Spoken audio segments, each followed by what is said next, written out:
Welcome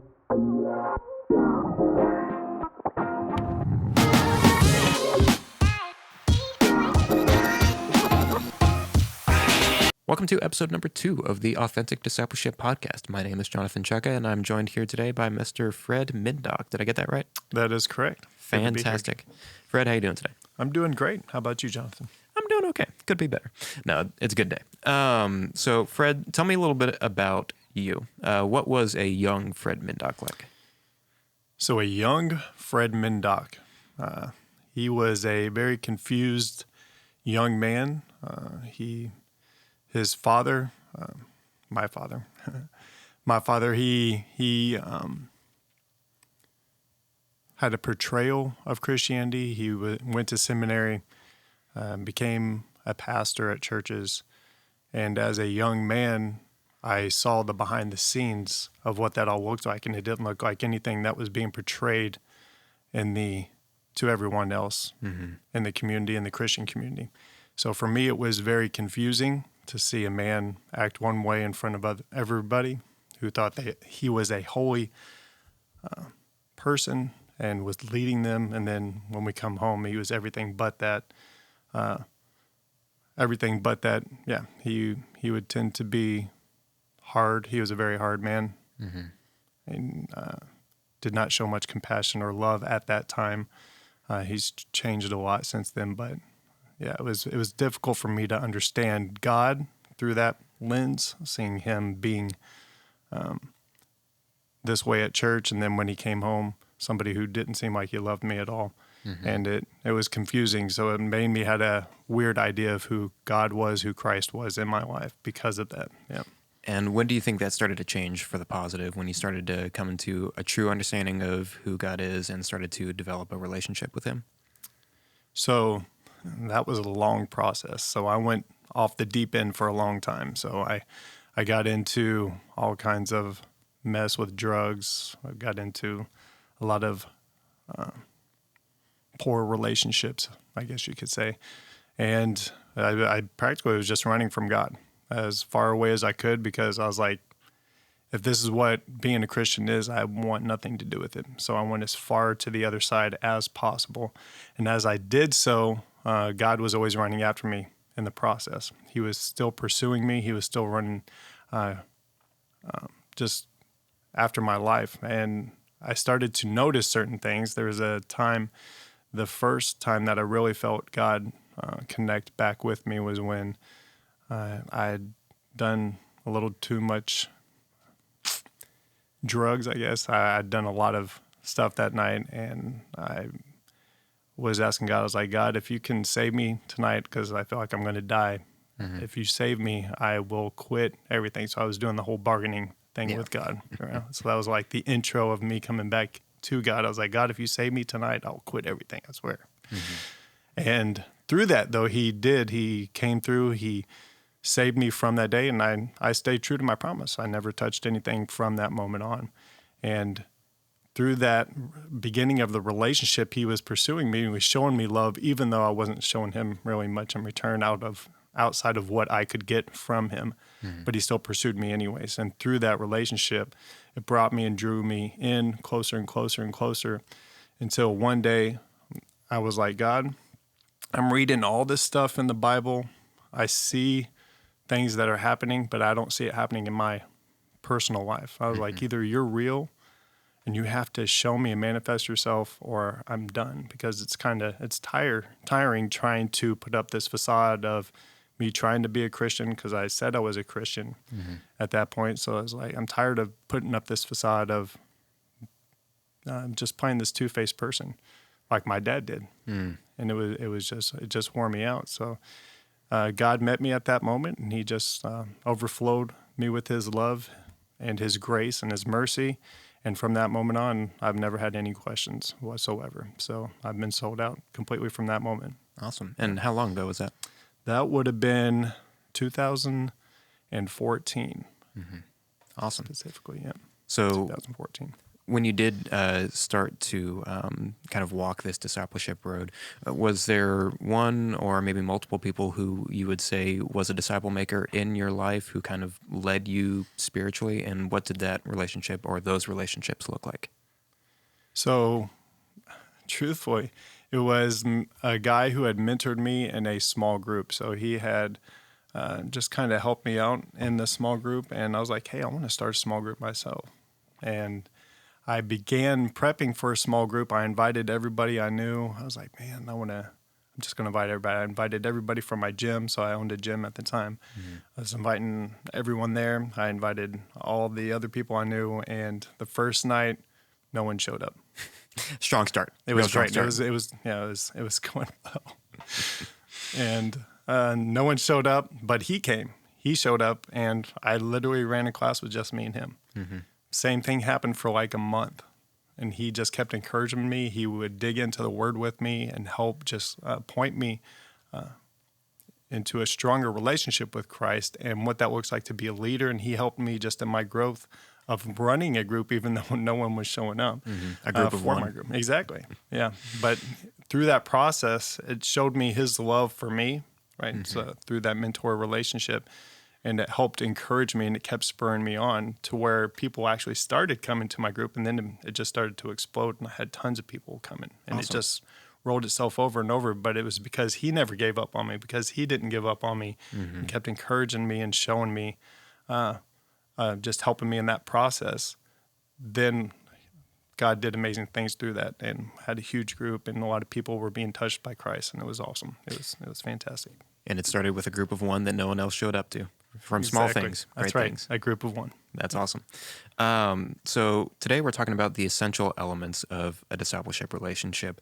And we can use that relationship with that mentor from that group as a case study, or any other examples in your life. Yeah. So the three things that every discipleship relationship needs is a clear leader, someone who is doing the spiritual development or helping the other person raise up, an actual relationship. Shockingly enough, there has to be more than one person involved in this, and a repeatable process that we walk people through. And the intentional leader part is theoretically you and I going out and starting these relationships. So with the person that mentored you into starting that group, what was the very beginning of that relationship like? I know you mentioned it was in the context of a small group. Is that right?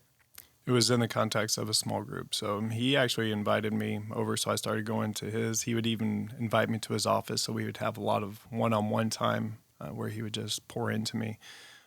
But it did start in the context of that small group. So he up in his attic, basically, of his house, and he had a bunch of people that would come over, and he started allowing me to see that process and what that looked like from there. And he basically just took me under his wing and just taught me and led me into what it looks like to be a disciple maker. So did he kind of plant the seed in your mind of going out to starting that group, or is that something that you approached him with?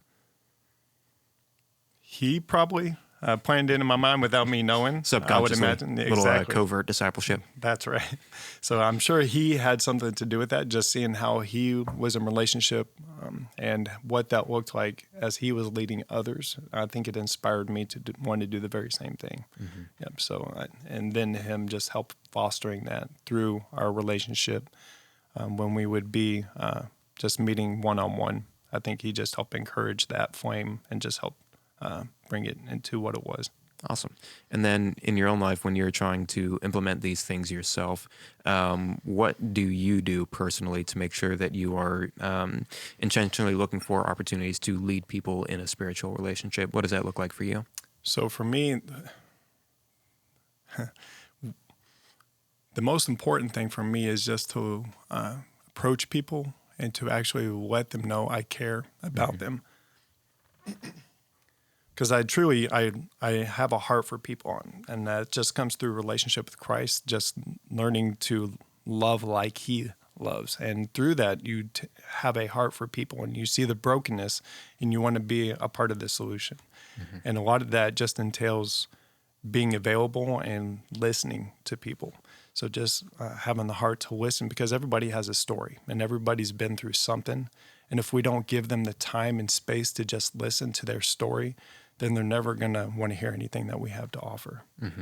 And part of that is because the establishment of a relationship with that other person, I think, is certainly obviously one of the essential elements of that discipleship relationship, and it's in the name, but it's kind of a cliche saying people don't know how much you care or care how much you know until you know how they know how much you care. There we go. Finally made it through that. But yeah, just walking up to someone and handing a tract, there's no relationship there. They don't know you from Joe down the street. Really, there's in their mind no particular reason for them to listen to you. But when you begin to establish that relationship with them and you start to build a little bit of credibility and a little bit of trust with them, now they start to be interested in what you're saying.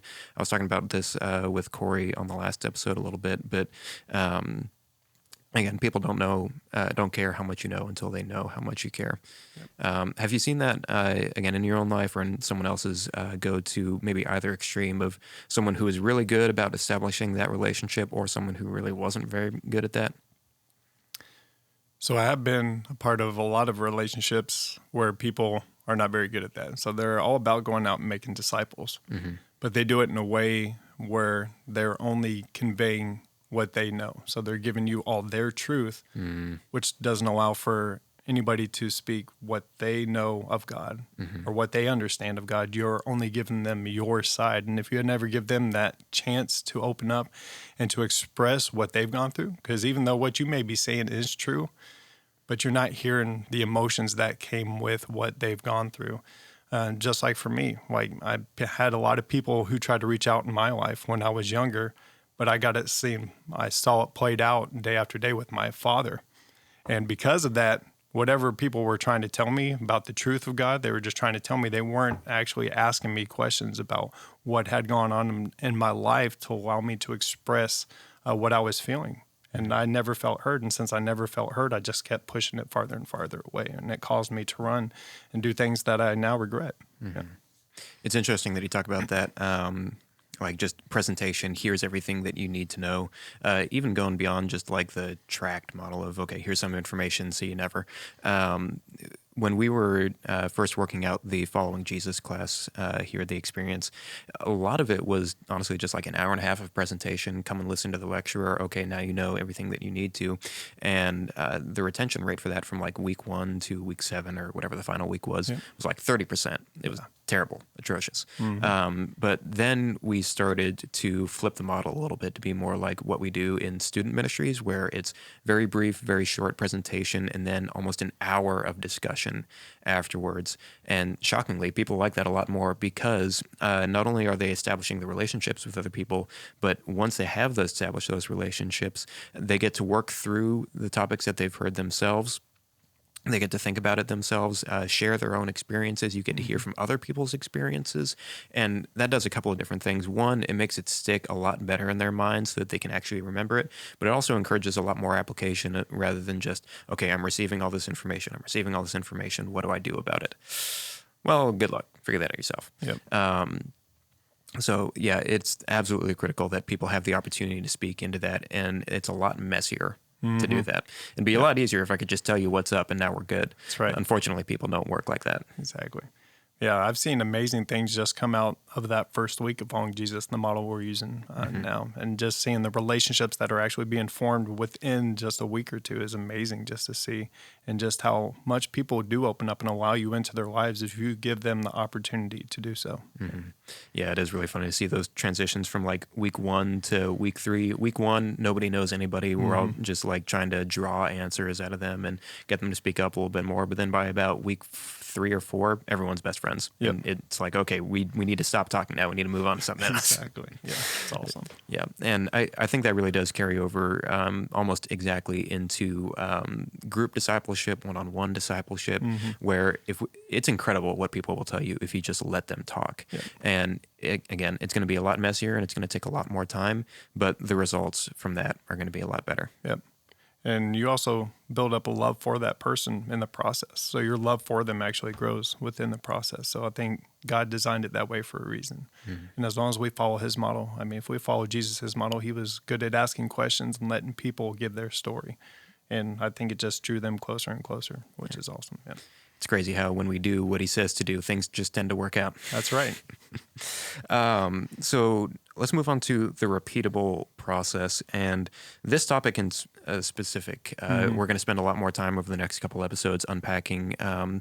But what makes it so important to have a process that we are walking people through? And one that they can do themselves? Why is that important? So a process, if we don't have a process, then we're just kind of shooting in the wind, right? So we don't have any clear direction. So we have to know where we're going if we're ever going to reach that destination. Absolutely. And the process gives us that map. It gives us the roadmap to know exactly where we're going and the end goal, which is to bring people closer to Christ. So if that's our end goal, we have to have that map laid out, and this is that map for us through this process. Yeah. Yeah, and not only does it enable the person who's doing the discipleship, it also makes it a lot easier for the people being discipled to go out and do this themselves now, because once you kind of pull back the curtain and go, okay, this is what I've been walking you through, now go and do this for other people, they don't have to wonder, okay, wait, where do I start? It's, okay, we're talking about those who are spiritually dead, and then we share with them all these different things: spiritual infants, children. Again, we'll unpack all these terms more in the next couple of episodes. Yep. But it makes it a lot less intimidating for people who are coming into this. And something that you mentioned there that I really want to dig into: having a specific goal in mind, something that we're working towards.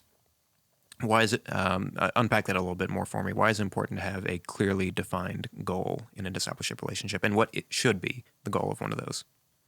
So if we don't have, like I said, if we don't have this goal in mind of where we're going, then we're not going to have any direction with the questions we're asking. We're not going to have any direction with our relationship. What will happen is we'll end up just becoming friends, right? We just become friends. We become best buddies, but they don't really grow any closer to Christ. Right. And that is our goal. We want them to fall in love with Christ. We want them to have a relationship with Christ. And if we don't have that goal to get them there, then we can get sidetracked with all kinds of stuff that will have no true life-giving, lasting qualities to it. And that's what we want to do it through authentic discipleship, is actually disciple people. We want to bring them into Christ. We want them to have a love and passion for him, so that way they're encouraged to go out and do the very same things. And with this blueprint, it allows that to happen, so they can repeat the process. They're replicatable, so they bring up the next person, then the next person, and the next person. So everybody has this goal of just transforming people to have a heart of Christ. And then that way our world is truly transformed. Yeah. Absolutely. So moving on down the line a little bit more to this process for goals that we've got laid out. I actually really like the fact that we included this. It's an extremely generic process, which means that it's applicable to almost any goal in your life, exactly, including discipleship. And I think the person who put this together, he's actually a financial advisor. So this is the process that he walks people through to get to retirement, to meet their financial goals. So it really works for all areas of life. And the first step is to take an inventory of where you're at today. What are the resources that are available to you? Then we ask, where do we want to be? What is the goal of what we're trying to do? Are we trying to make other disciple makers? Let's clearly define what it is that we're working towards. Can we get there in the first place? Obvious answer in this case, yes, because God has called us to, and he's going to equip us to do what he's called us to. How do we get there? That's really the meat of where this comes in, actually going through this whole process and then finally sticking with it. That's a tough one. Yep. It is where the rubber meets the road right there. There are a lot of distractions and a lot of opportunities to get sidetracked, again, in any goal that we're working towards, but certainly in discipleship as well. Talk, if you would, a little bit about maybe some of the distractions that do come up in a discipleship relationship. All right, so I actually used the same process when I would lead people through personal training. So I was a personal trainer, had my own gym, and we would go through the same exact process. And the stick with it was always the problem process. So everybody's motivated. I find there's a lot of correlation between discipleship and actually training someone. So everybody's motivated in the beginning, right? They feel the fire. Everything's going. They're like, yes, I'm inspired. I want to go do this, and they're ready to go and make disciples of Christ. But then, when they realize it's not as easy as they thought, and they actually have to get in the muck with people and walk with them and it gets messy. There's a lot of messiness that goes on with that. And then it happens again and again and again. They're like, wow, this is way more difficult than I thought it was. It was really easy in the beginning when I was motivated, but now that I'm not motivated, what do I do? And that's just where the discipline comes in. So discipline is important to this aspect. We have to stay disciplined in our faith. So we're called to love people. We're called to read the scripture. We're called to pray, right? If we start to slack on any of those things, it makes it much more difficult to stick with it because we're not being poured in by Christ with his love. And if we're not being poured in, we can't overflow that love to other people. And that's what we need. We need to have his love continually pouring into us so we can pour it out to other people, which allows us to stick with it because we're inspired to always make disciples of Christ, even though it gets difficult. And it's very important to have a support system as well, and just to have others around you who are walking with you. So even though you're discipling others, you have to have people who are still continually pouring into you and helping disciple you and encouraging you for when the times get tough, when it gets hard and you don't really want to do it anymore. They're going to encourage you, allow you just to see what the goal is, why you're actually doing this in the first place, and help spur you on. Right. So that way you stay motivated to the task at hand so you can continue to transform or be in step with God as he transforms people. Yeah. And I appreciate that you brought up discipline in that. I know we both listen to Jocko Willink and a lot of his podcasts, and something that he's really good at unpacking is that motivation is not enough because motivation comes and goes. It does. And you still got to do what needs to get done even when you're not motivated to do it. Correct. So that's when you draw on the discipline that you've been building up this whole time in the good times and in the bad times to say, okay, I really don't want to do this, but I know that it's good and that it will be good. So I'm going to get up and do it anyway. Right. Can you talk about that just a little bit more, kind of maybe the overlap between personal training and the discipline required there and building relationships and discipleship relationships with other people? Right. So with that discipline, if we don't have that discipline, it's hard to reach any goal at all. People always love the end goal. People are like, man, that's amazing. How did that person do that? You know, they've reached this pinnacle. It would be great if I could lose 60 pounds. It would be great if I could make 5 disciples this year. And then you start to work on it. Yep. Yeah. So without that discipline, because it gets hard and it's going to get tiring and you're going to be worn out and you're not going to have the motivation to do another day. But that's where your discipline sticks in because you see the end goal. If you always have the end goal in sight, it makes it that much easier to pursue and push because you know what you're doing right now is going to accomplish something in the end. And you have to always keep your end goal in focus all the time because if not, you get stuck in the weeds and all you see is what's going on around you and it gets very discouraging. So as we push on and push, and we finally get to the goal and everybody's like, man, how did you get there? Right? That's the question. Like, how did you get there? You're like, well, it took a lot of time, it took a lot of discipline, took a lot of grace. But we got here and this is what happened. And people always enjoy the end result, but people usually never have the discipline to get to that end result. And that's what's required of us. We're required to have that discipline to get to that goal, which we need to make sure we always have in focus all the time because you lose that focus, which is why it's important to have those around you, to have people around you to help you keep that focus, to help keep your inspiration going on when you lose that inspiration. Yeah. And for someone like myself who honestly struggles with discipline and just doing the things that I know that I need to, even when I don't particularly want to, or it doesn't sound great. And I know you talked a little bit about this earlier about being in community, being in the Word, being in prayer. So for someone who's listening to this and thinking, how in the heck do I get discipline? What would you tell them? How do you get discipline? How do you get discipline? How do you get discipline? That is a great question. It is something that you have to practice daily. It's not just something you get. It's something that is also given to you, I think, through God and through Christ, that we're given that discipline through prayer. So we have to be in the Word. We have to be in prayer. Like it's a requirement. There's no ifs, ands, or buts.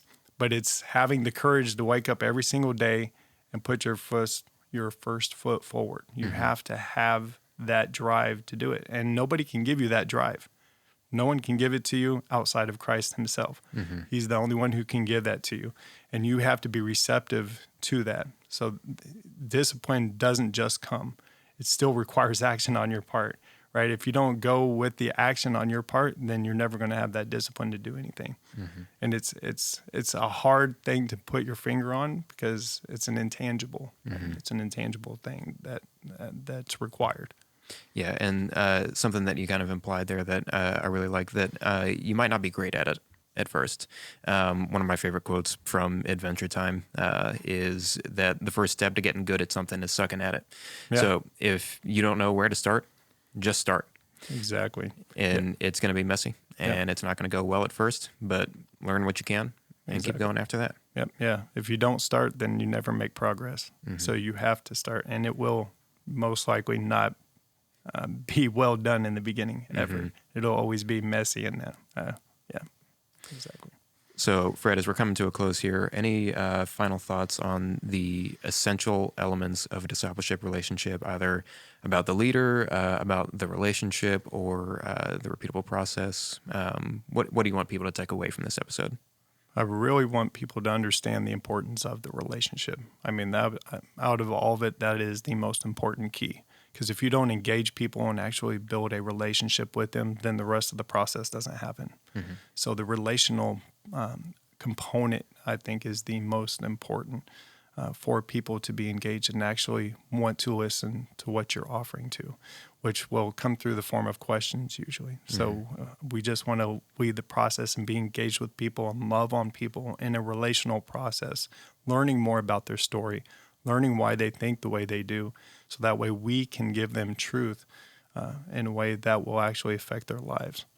So the relational process is probably the most important out of this. I think that's a pretty good note to close it out on. Fred, thanks for coming on the show today. Thank you, Jonathan.